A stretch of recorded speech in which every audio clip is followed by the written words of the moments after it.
बच्चे का एक सपना होता है कि वो एक अच्छी कॉलेज में एडमिशन ले, मेहनत करे और एक अच्छी जॉब लेके पास आउट हो ताकि अपनी फैमिली को सपोर्ट कर सके और एक अच्छी वेल सेटल लाइफ जिए। किसी भी कॉलेज स्टूडेंट की लाइफ में सबसे इम्पोर्टेंट दिन होता है वो प्लेसमेंट का दिन, जिस दिन के लिए वो 4 साल से वेट कर रहा है, मेहनत कर रहा है, सेक्रीफाइस कर रहा है। तो उस एक दिन को और अच्छे से जानने के लिए मैं आपको बताता हूँ अपनी प्लेसमेंट जर्नी के बारे में।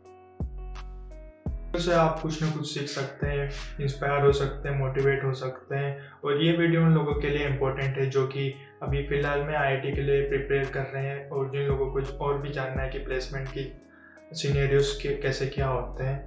तो बिना किसी देरी के हम स्टार्ट करते हैं। तो मैं राघव पाटीदार 2020 में एडमिशन लेता हूँ आईआईटी रोपड़ में। 2020 साल जो कि एक कोविड साल था, जहाँ पे सब कुछ ऑफलाइन से उठ के ऑनलाइन आ चुका था।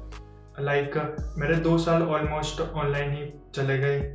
और ये जो दो साल होते हैं ना कॉलेज लाइफ के, फर्स्ट और सेकेंड ईयर, वो काफ़ी इंपॉर्टेंट साल होते हैं। आप सब कुछ एक्सप्लोर कर सकते हो, आप हर चीज़ ट्राई कर सकते हो बिना किसी फेलियर के डर से। मेरे वो 2 साल ऑलमोस्ट 2 साल मेरे ऑनलाइन ही निकल गए थे। मेरे काफ़ी कुछ ऐसे बच्चे भी थे जिन लोगों ने अच्छी कोडिंग स्टार्ट कर दी थी, उन लोगों को काफ़ी अच्छी स्टार्ट मिल चुकी थी। और दूसरी तरफ एक मैं था जिसने कोडिंग स्टार्ट तो की थी लेकिन एक क्लैरिटी नहीं थी। मैं उस टाइम काफ़ी ज़्यादा स्पोर्ट्स में था, अपने गांव में रहता था, काफ़ी ज़्यादा स्पोर्ट्स में था और काफ़ी सारे अदर डिस्ट्रैक्शंस भी थे, जिस कारण से मैंने कोडिंग को काफ़ी ज़्यादा सीरियसली लिया भी नहीं था। मैंने काफ़ी मेहनत भी की, मेहनत करते गया और अपने 3rd ईयर में मैं एक अच्छी इंटर्नशिप लेने में कामयाब भी हुआ। उस इंटर्नशिप करते करते मैंने काफ़ी सारी स्किल्स गेन की, इम्प्रूव करते गया, कोडिंग स्किल्स इम्प्रूव करते गया। और मन में एक विश्वास था कि अब जब मेरा प्लेसमेंट सीजन आएगा तब मैं अच्छे से अच्छी पैकेज लेके बाहर निकलूँगा। जैसे ही हमारा प्लेसमेंट सीजन स्टार्ट होता है तब आ जाता है रजिस्ट्रेशन, जहाँ पे कंपटीशन इतना बढ़ गया है और नौकरी बहुत कम हो चुकी है। ऐसे इन्वायरमेंट में सर्वाइव करना काफ़ी ज़्यादा डिफ़िकल्ट हो गया था सबके लिए। हमारे कॉलेज में ऐसा होता है कि डे 0 की कंपनीज आती है जो कि जिनका पैकेज सबसे ज़्यादा होता है। फिर उसके बाद आती है डे 1 की कंपनीज जिनका पैकेज थोड़ा सा कम होता है। फिर आती है डे 2 की एंड सो ऑन। तो मन में एक ऐसा भरोसा था कि यार डे 0 की कंपनीज तो आराम से निकाल लूँगा, फोड़ दूंगा। मेरी सीजीपीए सफिशिएंट थी कि मैं सारी कंपनीज के एटलीस्ट कोडिंग राउंड में बैठ पाता था। अब आता है डे 0। डे 0 उन लोगों ने डोमिनेट किया है, उन स्टूडेंट ने डोमिनेट किया है जिन लोगों की सीपी अच्छी थी, जिन लोगों ने अच्छी इंटर्नशिप कर रखी थी, लेकिन रिसेशन के कारण उन लोगों को पीपीओ नहीं मिला।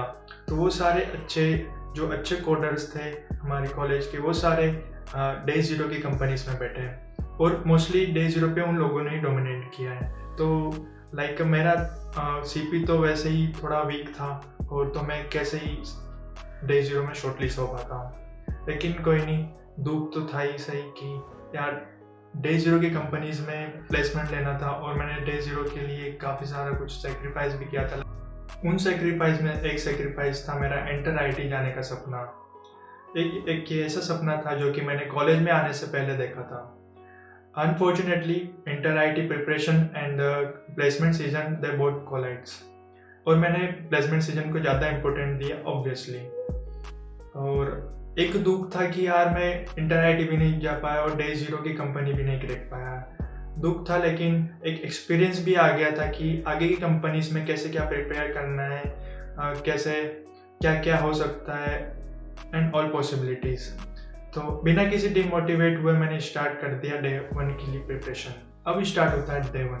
डे 1 पे कुछ ऐसा होता है कि डे 1 पे कंपनीज आती है, product analyst, data science analyst and all.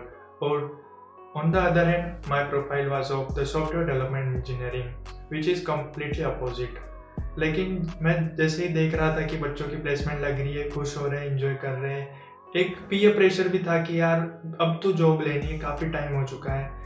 तो मैंने इनमें भी अप्लाई करना स्टार्ट कर दिया। और मुझे ऐसा था कि यार मैं एचडी के लिए प्रिपेयर कर रहा हूँ तो इन कोर कंपनीज के लिए तो आराम से निकल जाऊँगा, जो कि हुआ भी।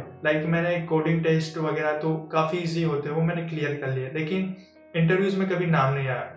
वो क्यों नहीं आया? क्योंकि कंपनीज डिमांड करती है कि आपने जिस रोल के लिए अप्लाई किया है उस रोल में आपका कुछ एक्सपीरियंस हो, कुछ प्रोजेक्ट्स कर रखे हो। ऑब्वियसली मेरा ये प्रोफाइल थी भी नहीं, तो मैंने कुछ ना एक्सपीरियंस है ना कुछ प्रोजेक्ट था, तो ऑब्वियस सी बात है कि कुछ कॉल नहीं आने वाला था इंटरव्यू के लिए।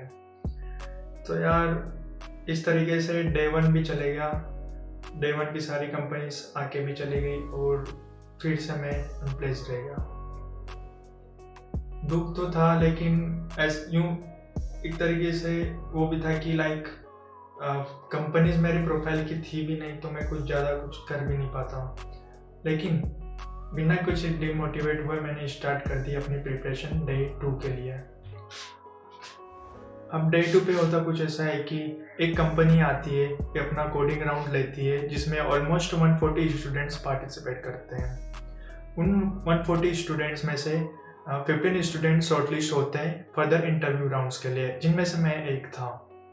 लाइक वो बोलते हैं ना कि आप जिस चीज़ को चाह रहे हो प्लेसमेंट्स में, आपको जो चाहिए, जो सी कंपनी में जॉब लेना है, आप उसमें तो बिल्कुल नहीं जा पाओगे।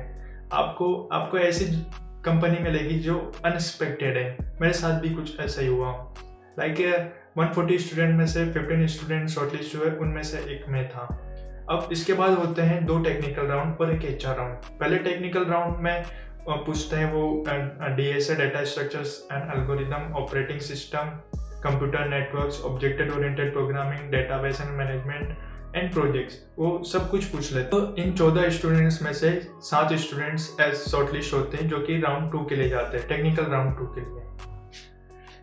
अब आता है टेक्निकल राउंड 2। टेक्निकल राउंड 2 में मोस्टली क्वेश्चंस होते हैं resume based and the projects में काफ़ी डीप में क्वेश्चन पूछते हैं। वो लाइक हर प्रोजेक्ट्स को उठा के क्वेश्चन पूछते हैं और वो बेसिकली चेक करते हैं कि आपको कितनी अंडरस्टैंडिंग है उस प्रोजेक्ट की, आपको कितनी नॉलेजेस है और आपने असल में काम किया है भी या नहीं किया है।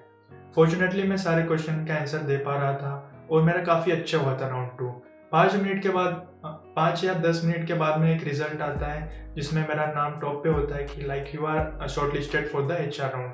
HR राउंड के लिए 4 स्टूडेंट सिलेक्ट होते हैं आउट ऑफ 7 स्टूडेंट्स, जिसमें से 3 MTech के थे और एक मैं BTech का था। प्रेशर भी था कि यार मैं एक BTech से हूँ और बाकी 3 MTech से, मैं कैसे कॉम्पीट करूँगा, क्योंकि MTech वालों को काफ़ी ज़्यादा नॉलेज होता है, एक्सपीरियंस होता है। लेकिन बिना किसी डिमोटिवेट हुए मैं एंटर करता हूँ अपने HR राउंड में। HR राउंड काफ़ी लाइक ट्रिकी क्वेश्चंस पूछे थे मुझे और काफ़ी ज़्यादा बिहेवियरल टाइप का ही होता है मोस्टली HR राउंड। अब लाइक मैं पहले 5 इंटरव्यू दे चुका हूँ, उनमें रिजेक्शन भी मिले हैं। उन सब में होप थी कि यार इस बार हो जाएगा, लेकिन नहीं हुआ। लेकिन इस बार मैंने ये सीखा है कि लाइक अब मैं न्यूट्रल रहूँगा, होगा तो हो जाएगा, नहीं होगा तो नहीं होगा। तो HR राउंड ख़त्म होता है और उसके बाद जस्ट मैं प्रिपेयर करना स्टार्ट कर देता हूँ अपनी नेक्स्ट कंपनीज के लिए। Like after 1.5 hours I got a call from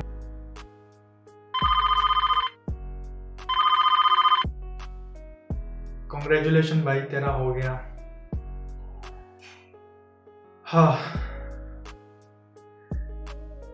जो इतना सुकून मिला वो बात सुन के कि यार सब कुछ फ्लैशबैक हो रहा था कि यार 3.5 साल में आपने जो भी किया, क्या सेक्रीफाइस किए थे, क्या कितनी मेहनत की थी आपने, कोडिंग करी थी, सुबह जल्दी उठ के रात में लेट नाइट्स, 2 घंटे की नींद, और सब कुछ फ्लैशबैक हो रहा था भाई, सब कुछ। और सबसे पहले मैंने कॉल किया अपने भाई को, उसके बाद अपनी मम्मी पापा सबको बताया, काफ़ी ज़्यादा खुश थे।